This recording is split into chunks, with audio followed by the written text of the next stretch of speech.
کے ریوڑ تھے، تو اس قبیلے کی بکریوں کے بالوں سے بھی زیادہ گناہ گاروں کو جہنم کی آگ سے آزاد کر دیا جاتا ہے۔ تو یہ وہ بابرکت شب رحمت ہے، شب نور ہے، جس کے دامن میں اتنی برکتیں ہیں کہ کوئی محروم نہیں رہتا۔ صرف وہ بد نصیب لوگ جو شرک میں مبتلا ہیں، جو سخت کینہ پرور ہیں، جو قطع رحمی کرتے ہیں، قاتل ہیں، عادی شرابی یا بدکار ہیں، انہیں اس مبارک رات میں محروم رکھا جاتا ہے، ورنہ اللہ کی رحمتوں کا عموم اس بابرکت راتوں میں اس قدر ہوتا ہے کہ کوئی گناہ گار جو اس کے حضور ہاتھ دعا کے لیے اٹھاتا ہے اور اپنا دامن پھیلا کے اس کی رحمتیں مانگتا ہے، اسے محروم نہیں رکھا جاتا، بلکہ اللہ سب گناہ گاروں کو جہنم کی آگ سے آزاد کر دیتا ہے۔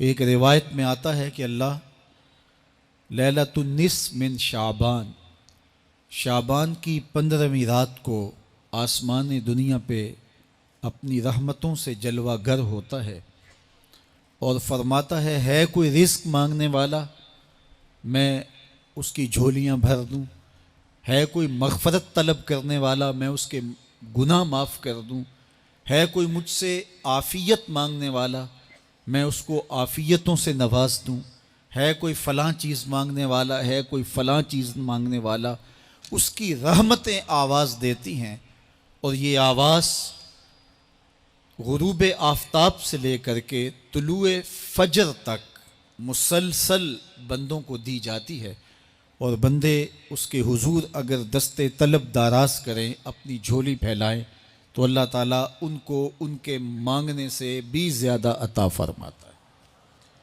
اس امت کو اللہ تعالیٰ نے اس طرح کی راتیں دے کر کے مغفرت، بخشش، غفران اور رحمتوں کی فراوانی نصیب کی ہے۔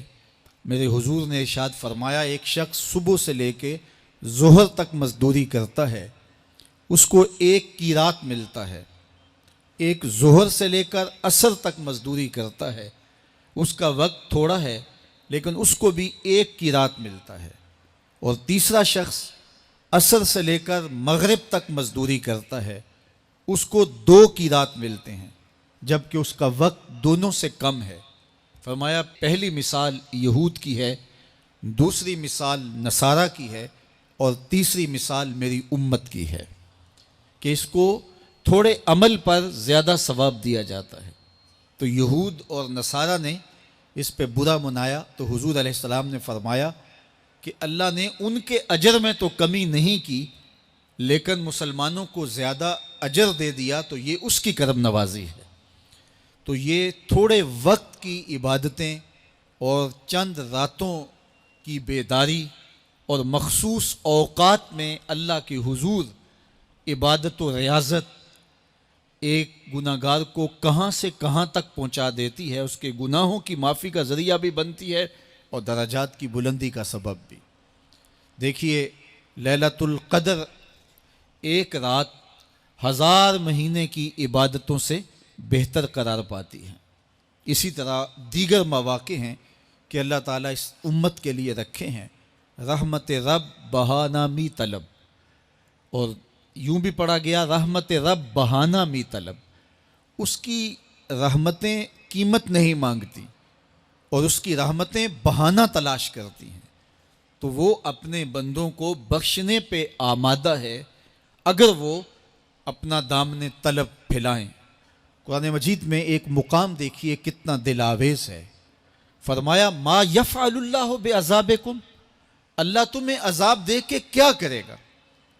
اس کی یہ چاہت نہیں ہے کہ تمہیں عذاب میں مبتلا کرے، اس کی چاہت یہ ہے کہ تم اس کی چوکھٹ پہ آؤ، جھولی پھیلاؤ، اس سے خیرات و رحمت مانگو، اور وہ تمہارے ماضی کے سارے گناہ معاف کر کے، ساری غلطیاں معاف کر کے تمہیں اپنی رحمتوں سے مالا مال فرما دے۔ تو وہ بندوں کو بخشنے پہ، بندوں کی مغفرت کرنے پہ آمادہ ہے، اور اس کی رحمتیں بہانے تلاش کرتی ہیں۔ اللہ اکبر۔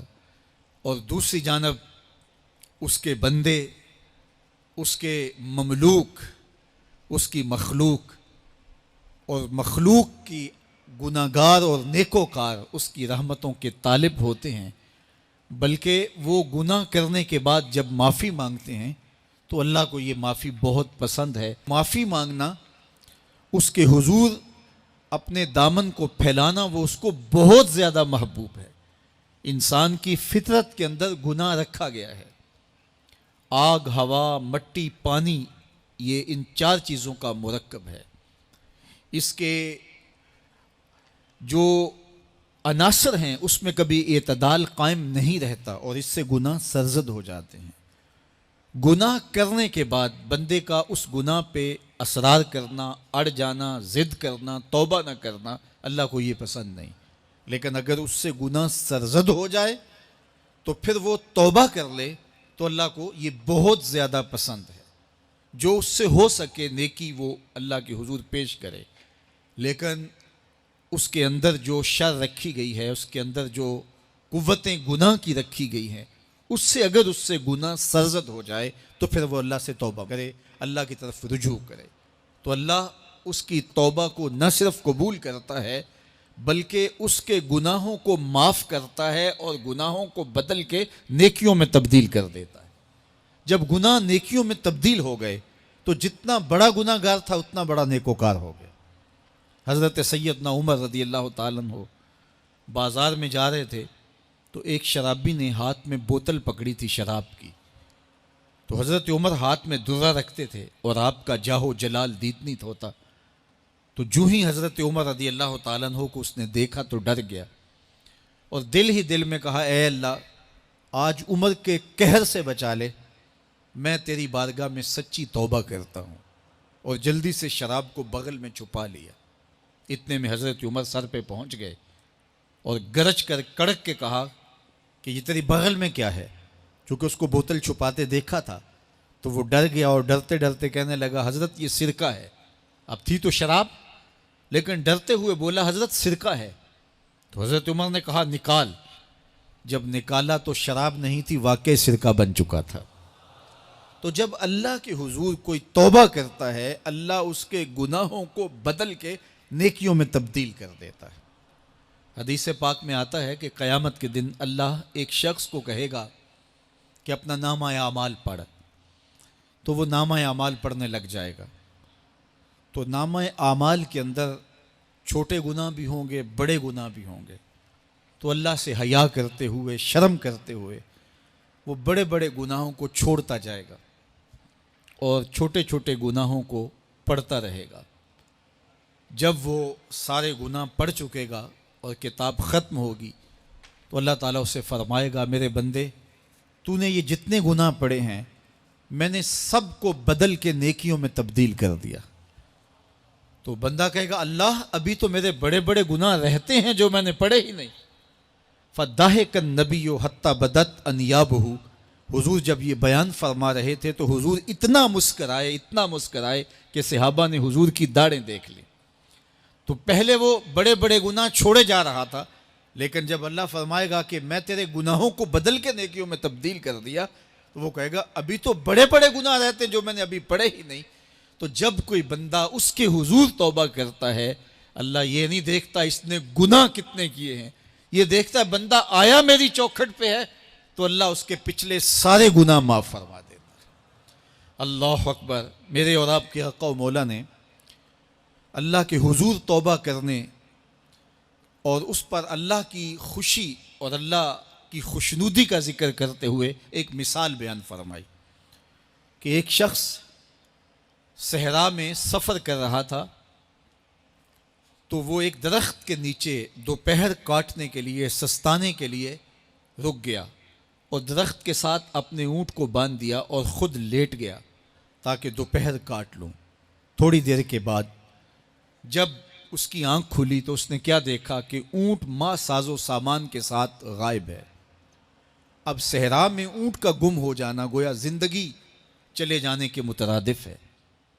تو اس نے دائیں بائیں بھاگ دوڑ کے دیکھا کہ کہیں اونٹ کا نشان مل جائے، لیکن اونٹ کا نشان نہیں ملا، تا حد نظر کوئی انسانی آبادی نہیں۔